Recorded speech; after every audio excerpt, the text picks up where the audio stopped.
All right, let's talk about the pinky count. Here's what it looks like. Okay, it doesn't look like much happened there, but what this move is a way to get a pinky break below a certain number of cards from the top of the deck. Usually 2, okay? This is usually used as a get ready for the double lift.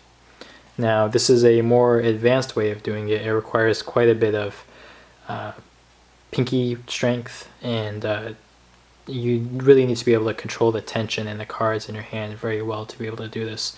But it has the obvious advantage of being one-handed, right? So normally when you first learn card magic, in order to get your break, what you do is you come over with your opposite hand, and then you riffle along the back edge of the deck until you have 2 cards remaining. Then you stick your pinky in, and you get your break that way. And that's a fine way of doing it. There's nothing wrong with that. But for you more advanced card guys out there, you might want to learn the pinky count, because it just cleans up your card handling. All right, and I should mention that it can be used to count more than 2 cards. You can do 2, 3, 4, 5, 6, 7. It really just depends on how much you want to practice, right? But in most cases, you will be using it for just 2 cards. So let's talk about how to do this. You're going to hold your deck in your mechanics grip. There's 2 key finger positions: your thumb and your pinky. The rest of the fingers, they don't matter as much.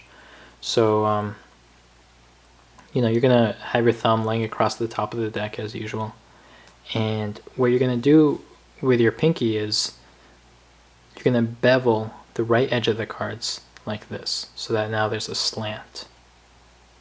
You see that? And when you're first starting out, you might need to have a really big slant.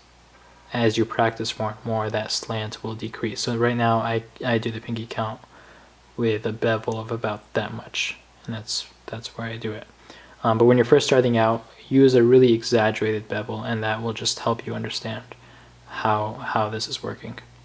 So something like this. And to get that bevel, all I'm doing is I'm pushing with my pinky to the left, and that is making the cards bend like that, and to get that angle into the edge. So now what you're going to do is you're going to place your pinky so that it's holding on to the right edge of the cards, and the very tip of the pinky is just barely hanging on to the very top card of the deck. Alright? At this point, you're going to push down with your thumb, and then you're going to pull down with your pinky, like this. You're going to do that at the same time, and that creates tension, and it causes the cards to bend. Very minutely, but it's definitely noticeable. Okay, so this creates a lot of tension, and then you're going to slowly release the tension with your pinky until the top card of the deck just pops off. Watch. There it goes. And then you're going to do it again until the second card pops off. There it goes. Once you've done that, you relax your hand while maintaining that pinky break. And that's the gist of the pinky count. Okay, now this is going to take quite a bit of practice. It's not a beginner move. Your pinky is going to start to tense up. It might get sore. You're going to feel some pain in your fingers. Expect all of that. But if you continue to practice, you will be able to do a pinky count very quickly, very smoothly, and without any pain and suffering. So keep practicing. And once you get it, it's just a great utility move. It allows you to, get all of your breaks with just one hand.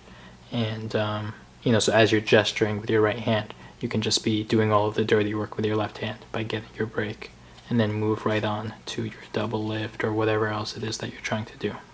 Okay, so that's the pinky count. Good luck with that, and I will see you next time. Bye.